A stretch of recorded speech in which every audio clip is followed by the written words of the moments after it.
Pakinggan mo na kinisigaw.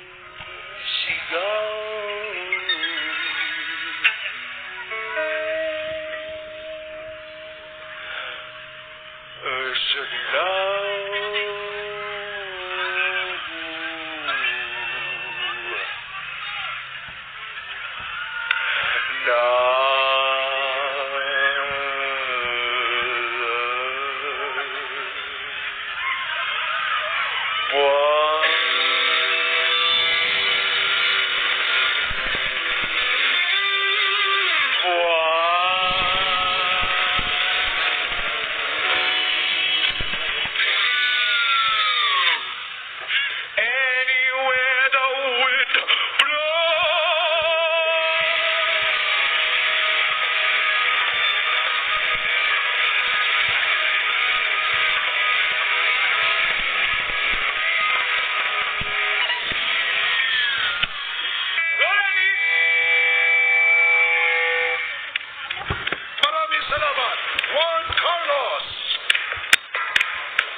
dapat na maging susunod na Pangulo, nakita ko kung gano'n sila may totoong malasakit. Nagre-reflect ito sa bawat ginagawa nila sa isang pamilya.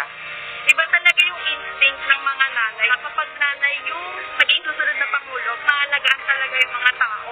Hindi lang sa anak, sa lahat. It's about time na we experience true love or pagmamahal talaga ng mother.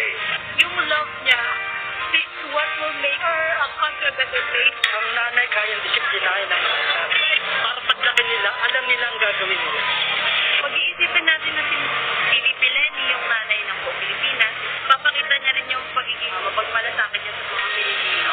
Si P.D.P. Lenny po ay may tunay na serbisyo para sa tao.